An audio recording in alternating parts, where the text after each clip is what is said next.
Hey guys, welcome back to the video. I'm Luke, an ACA qualified accountant, having passed all 15 of my ACA exams at the first attempt while studying at a Big Four firm. And after my time at the Big Four, I transitioned into a career within investment banking, and I now spend my days helping current candidates smash their ACA exams. And in today's video, we're going to discuss the professional level and specifically the financial management exam and some advice and some tips. And this was actually one of my favourite exams when I was studying towards the qualification, and there were two main reasons why.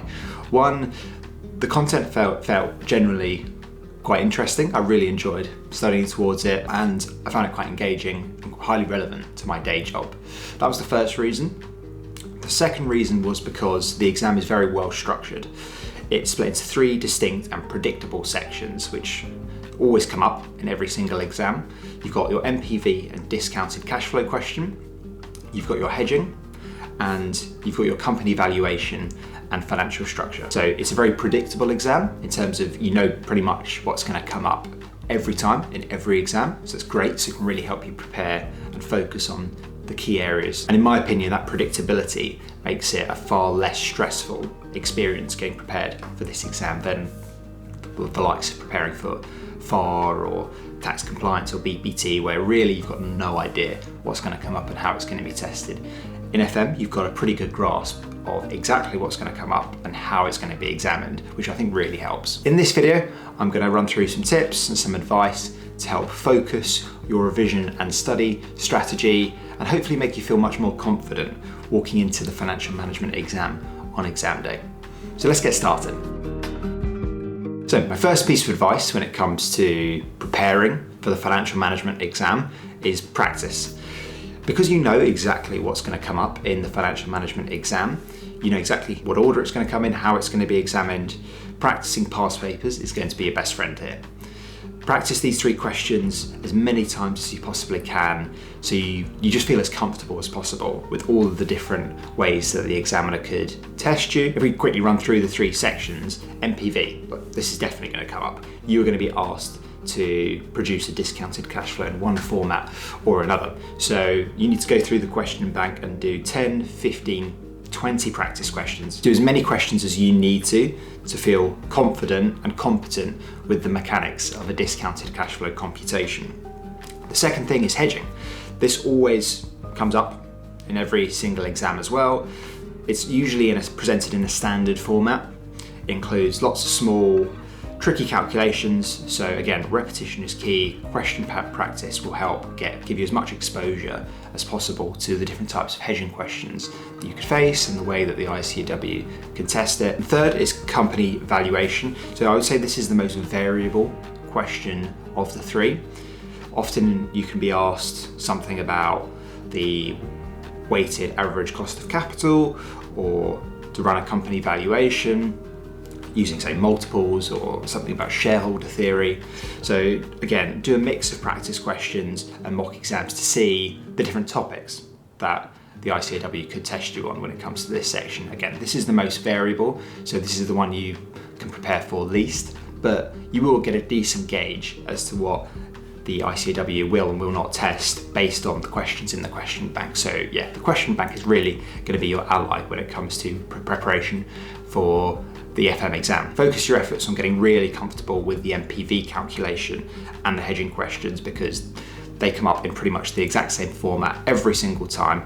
If you can perform really well in those two topic areas, then you've already done pretty much all you need to do to pass the exam. If there's a 55% pass mark and you've aced 2 out of the 3 questions, then even if you underperform a little bit on question 3, which is a bit more variable, you're still going to have a pretty decent chance of passing. My second piece of advice when it comes to performing well in the financial management exam is to not neglect the written sections of questions. This is probably the number one pitfall that candidates fall into when it comes to financial management prep, and the number one reason why candidates fail. FM is often seen and perceived as a maths heavy exam, so naturally candidates spend almost all of their time focusing on the quantitative aspects of the syllabus. They focus on preparing for the numerical questions and don't really think too much about the qualitative side of the exam. However, in reality, the exam, I would say, is 50% calculations, 50% narrative. typical question may be structured as, part A, you need to produce an MPV computation, whereas parts B, C and D are structured as explain questions, discuss questions, critique questions, i.e. they're qualitative. You need to provide written answers. Many candidates focus so much on the calculation that they neglect the discursive elements of the question, and there are a lot of marks that are awarded for your discussion and your qualitative answers. So you need to put genuine effort and time into the written questions that you come across in the question bank. Don't just focus on getting your calculations and your computations right. Focus on the follow-up questions as well. Get prepared for all the qualitative questions that you could possibly ask on exam day. Study the mark schemes intimately so you get a good gauge for what good answers look like when it comes to these qualitative questions, and get a feel for what the examiners are looking for specifically. And practice writing concise and structured answers. Feel free to break your answers down into bullet points or small paragraphs so that they're easy for the examiner to follow. Like I said, this isn't an essay-based exam, so you don't need to write long prose. You need to write with brevity. The qualitative answers that you'll come across in FM are really important. They can be the difference between passing and failing, so don't just focus entirely on the quantitative section, focus on the qualitative sections too.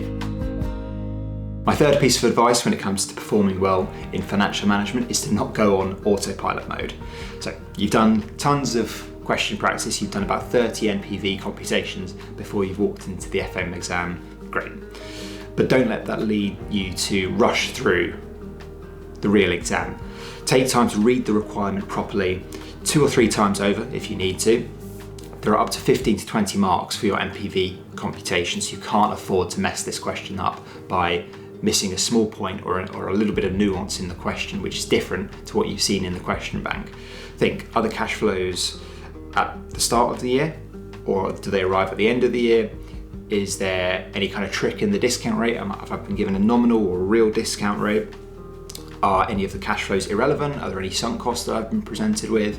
Just read the question carefully, because you've done so many of these questions, it can almost become like a mechanical, process-driven computation for you. But look out for any nuance in the question that the examiner provides, because there's always some kind of twist in the FM exam, something that's inserted to try and trip up candidates who just go straight into autopilot mode and just quickly write out an answer without properly reading and digesting and interpreting the question. The examiner knows that you can have done 30, 40, 50 questions from their question bank and be confident with those types of questions before you walk into the exam day. So they are going to put in some twists, they are going to put in some tricks and some nuanced elements that are going to try and trick you and change the question in some way, make it different to what you've seen in the question bank. So you need to be alert to that on exam day. Slow down, plan out your approach, and be alert for any twists that an examiner could insert into a MPV or hedging question, which may feel quite standardized, but with 1 or 2 minor tweaks could actually become quite different types of questions. My fourth tip when it comes to the FM exam is to show your workings when it comes to writing out the MPV and hedging calculations. These computations are long, they're complex, and you don't need to get them 100% right. You don't need to get the correct answer on exam day. We're aiming for a 55% here, not 100%. However, if you make a mistake, you want the examiner to be able to follow your logic through and award you follow-through marks. That's why it's so important to be completely clear in your workings with how you're arriving at each step, how you're getting through the calculation. The flow of your answer just needs to be so clear so that the examiner can follow what you're doing. Particularly once you start making mistakes and you're deviating from the correct answer, that's when the examiner is going to start to want to understand how you're getting from each part of the question to the next, so they can keep awarding you marks for the follow-through. Clearly lay out each step of your working so that the examiner can easily award you follow-through marks, label your figures. Feel free to write written explanations alongside numerical calculations when necessary, so it's super clear to the examiner what you've done, what steps you've taken to progress through the calculation. And do the same for your narrative answers. Separate each point, give clear reasoning, avoid big blocks of text, use new lines for every sentence, and just format your answer well. Like I said, if you do make a mistake and you're deviating from the correct answer, that's completely fine, but you just need to make it super clear to the examiner what you're doing, because that's when it's going to become difficult for them to follow through because you're deviating from their mark scheme. Just make it as easy as possible for the examiner to give you marks in this exam. My final piece of advice when it comes to performing well within financial management is to take your time.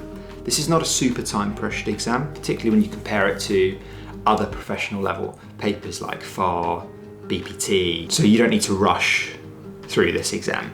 Take your time, read the questions carefully, be alert to any tricks inserted into any of the questions, plan out your answers before writing, get a gauge for how you want to attack each question and each sub-requirement before you put pen to paper and start answering those questions. Take your time to provide workings, make it super clear to the examiner how you're arriving to your answer within each requirement, and just take a minute or two's breather between each question to gather your thoughts, refocus. You just don't need to rush the FM exam.